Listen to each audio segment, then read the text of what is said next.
The night Calloway Vance's accountant handed in her resignation letter, the entire Vancouver underworld held its breath. Not because anyone expected it, not because anyone thought a woman like Delia Marsh would have the nerve, but because no one, not his lieutenants, not his lawyers, not the men who had served Calloway Vance for 15 years, had ever voluntarily walked away from him. Until her. Her name was Rosalind Okafor, 31 years old, 5'4", soft at the edges, with deep brown skin, and the kind of stillness that made people think she wasn't paying attention. She was always paying attention. That was the thing about Rosalind. She noticed everything and said almost nothing, which was exactly why Vance had hired her 3 years ago, and exactly why, on a Tuesday evening in October, he was sitting behind his desk rereading her letter for the 4th time. It was 2 sentences. Effective 2 weeks from today, I am tendering my resignation from Vance Financial Consulting. Thank you for the opportunity. No explanation, no apology, no request for a reference.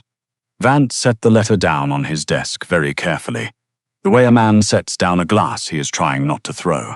His second in command, a broad-shouldered Scotsman named Alastair Birch, was leaning against the far wall with his arms crossed and a look on his face that suggested he already knew this was going to be a long evening. "She's leaving," Vance said. "I can read," Alastair said. "She's leaving in 2 weeks." "Yes, why?" It wasn't a question, exactly. More like the beginning of a thought Vance hadn't finished yet. Alastair, who had known the man for 18 years, and had learned to distinguish between his silences, recognized this particular one as the dangerous kind. Not the cold fury he wore when someone crossed him, not the calculating quiet before he made a decision. This was something else, something Alastair hadn't seen before. "I don't know," he said honestly. "She didn't say." Vance looked up. "Find out." Alastair nodded and pushed off the wall. He paused at the door. "She's still working the 2 weeks. In case you were thinking of doing something dramatic."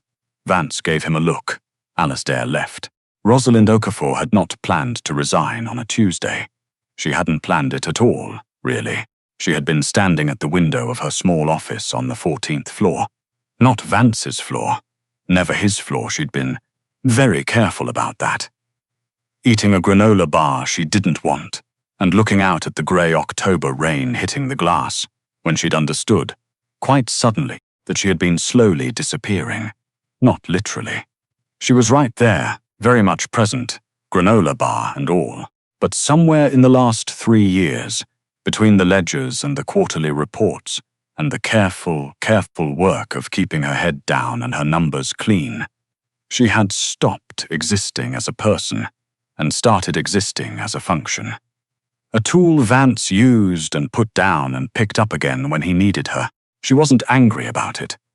That was the worst part. She understood how it had happened. She had made herself small on purpose. In the beginning, the smart thing to do when you take a job in a building where half the tenants are fronts for things that don't appear in any government registry. You make yourself quiet. You make yourself useful. You do not ask questions. You do not look directly at the man at the top. She'd been very good at all of it. Too good, maybe, because somewhere along the way, Calloway Vance had started treating her like furniture. And she had let him, and now she was 31 years old, eating a granola bar alone at 4 in the afternoon, and the only person who had spoken to her all day was the building's front desk security guard who had asked if it was raining outside. She'd typed the letter in about 90 seconds, sent it before she could think herself out of it. Then she'd gone back to the quarterly projections and tried to stop her hands from shaking. The next morning was Wednesday. Rosalind arrived at 8:15. The same as always. She took the elevator to 14, the same as always. She made tea in the small kitchen, the same as always, and she was standing at her desk reading through Tuesday's corrections when she heard the elevator open. His floor was 16. He never came to 14. She didn't look up. She was extremely focused on the correction in front of her, which had suddenly become the most interesting document she had ever read. "Morning," said Calloway Vance. Rosalind looked up. He was wearing a dark navy suit.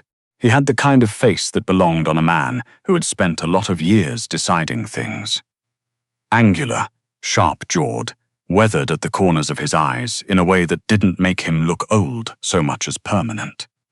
Like he had always been there, and would continue to be there long after everyone else was gone. He was 42. He looked like 42 felt. "Good morning," Rosalind said very carefully. Vance looked around her office as if he had never been in it before, which, she realized, he hadn't.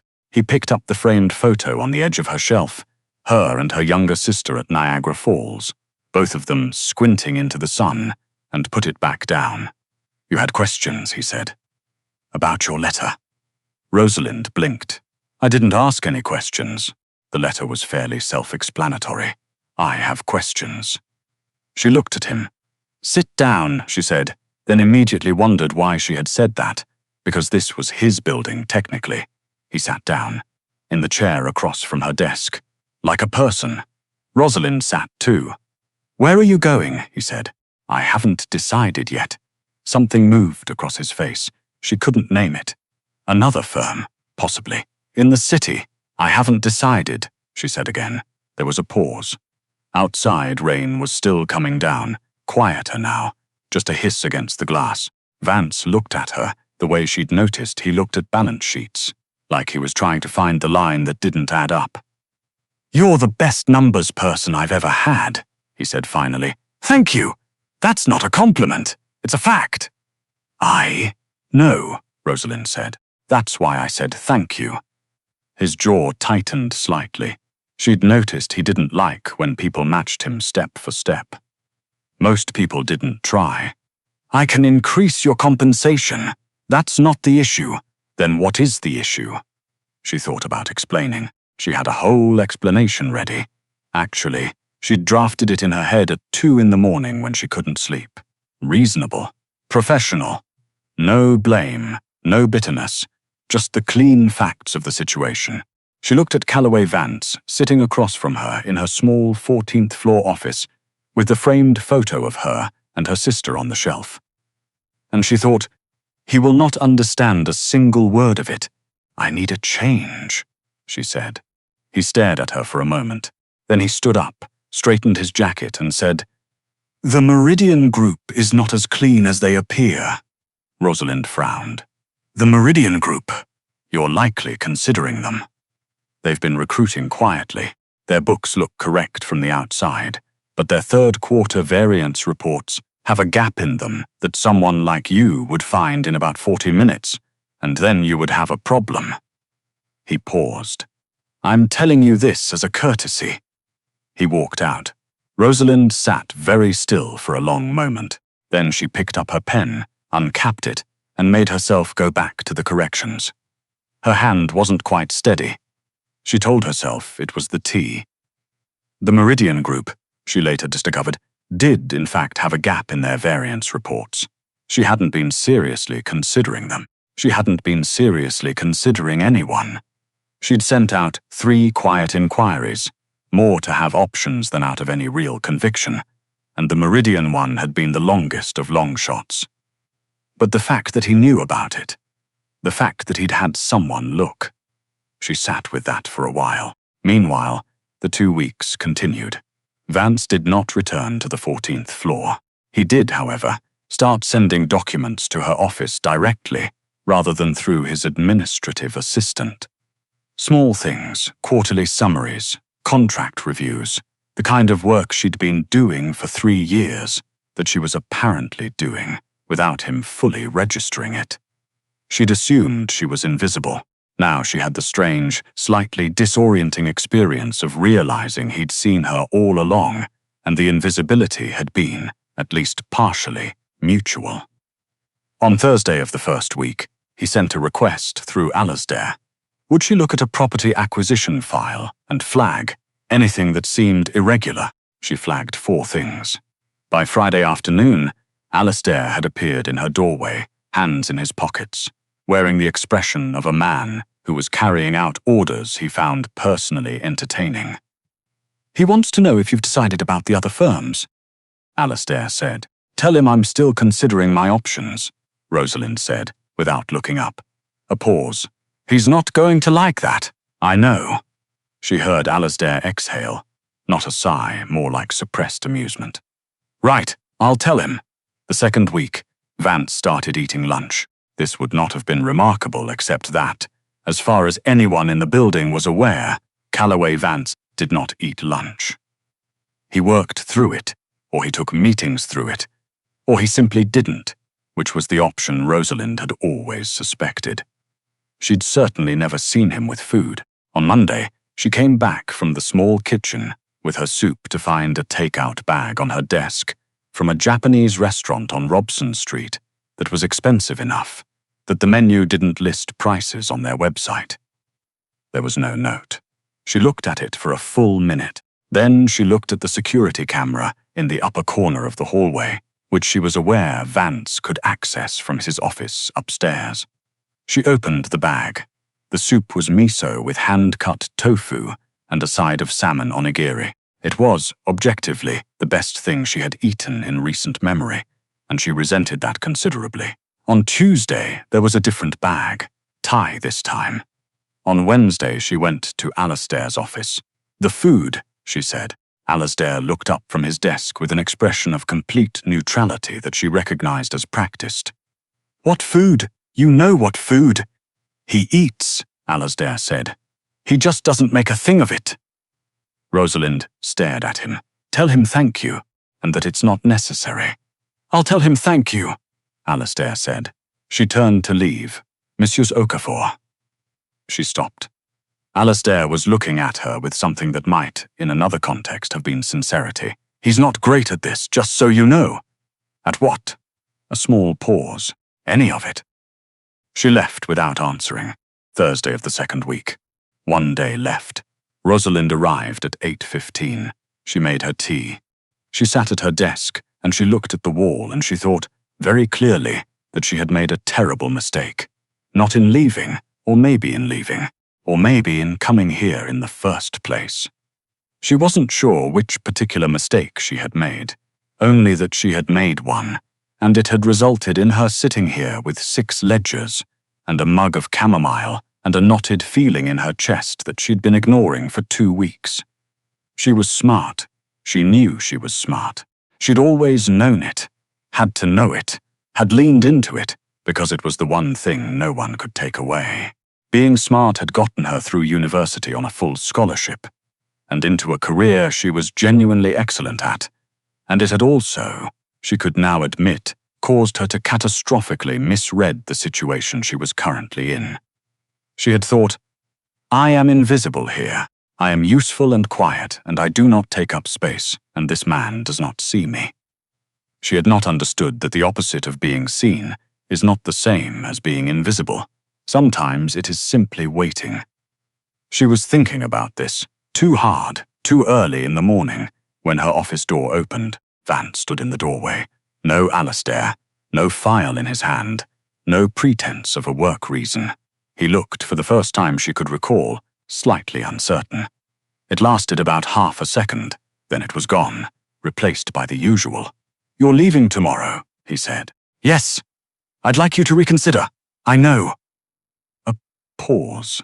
He moved into the room, stopped at the edge of her desk. What would it take? Rosalind looked at him. He was serious. That was the thing. She kept expecting him to be transactional about it, to offer something and move on, to make it a line item. But he was standing there like the answer genuinely mattered to him, and she didn't know what to do with that. "I don't want more money," she said. "I know. I don't want a better title." "I know." She let out a slow breath. "Then, what are you asking me?" "I'm asking what it would take," he said, "for you to stay." The rain had stopped sometime in the last hour. The city outside was grey-washed and quiet, and in the silence, Rosalind heard herself say something she had not planned to say. "I want to exist here," she said. "I don't mean a promotion, I want to walk into a room and have you know I'm there.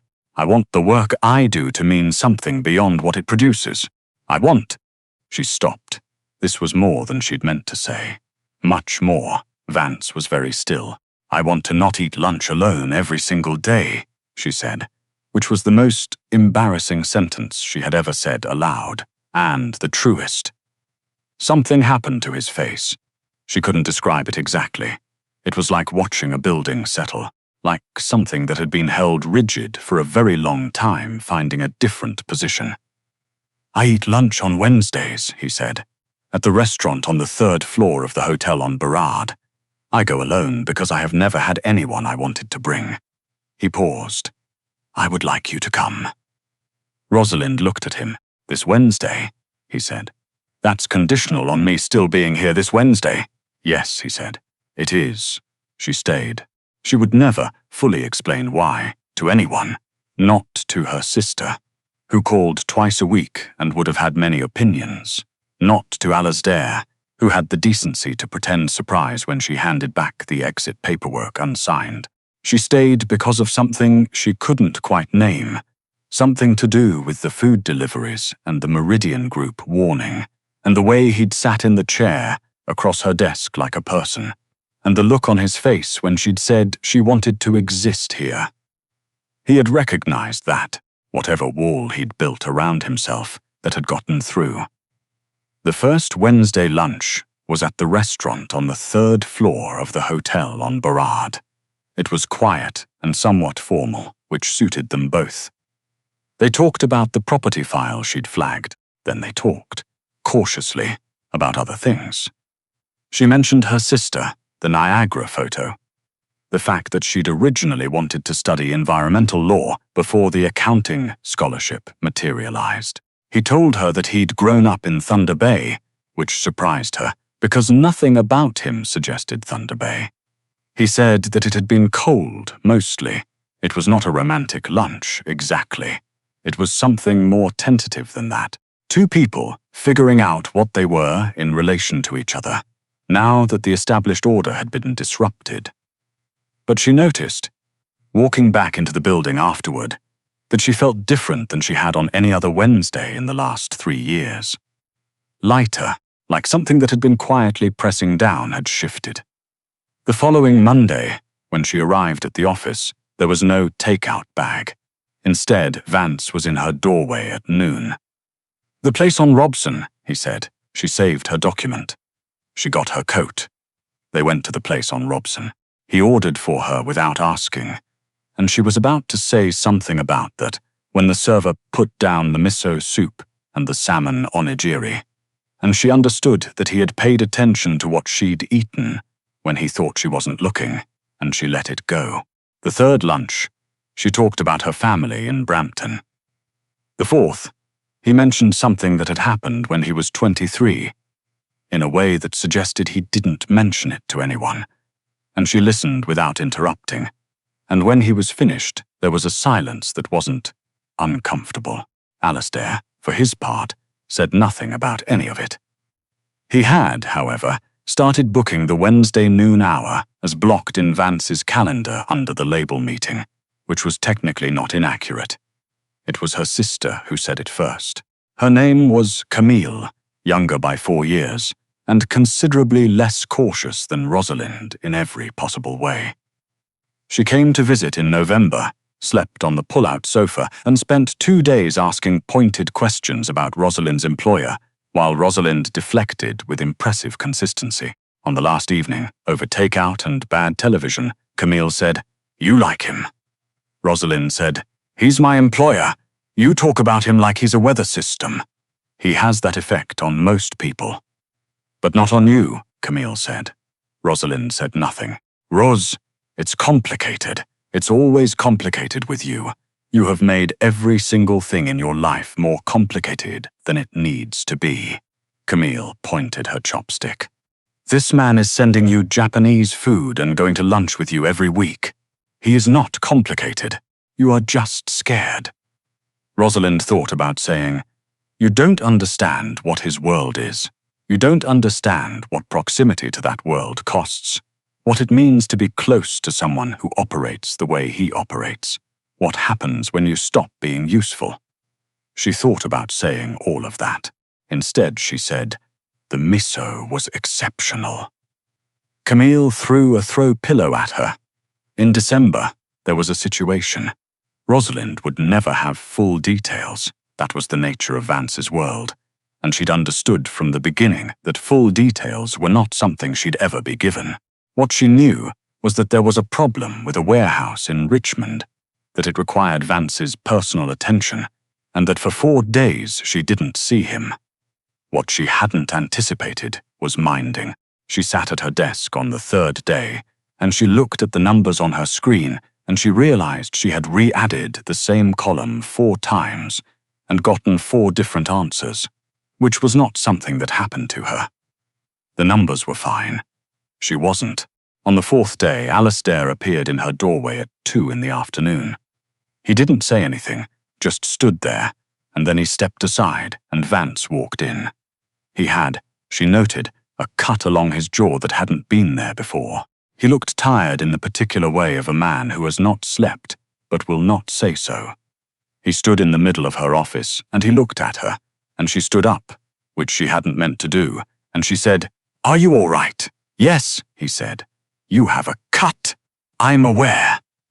She crossed the room. She wasn't sure what she was doing. Exactly. She stopped a foot away from him. "Sit down," she said, which she had said before the first time, and it had worked then. He sat. She went to the small first aid kit she kept in the bottom drawer of her filing cabinet, because she was a person who kept things like that. And she came back with antiseptic and a bandage, and she dealt with the cut on his jaw with the same focused attention she gave to everything, which meant she was very close to him, and neither of them was talking. When she was done, she stepped back.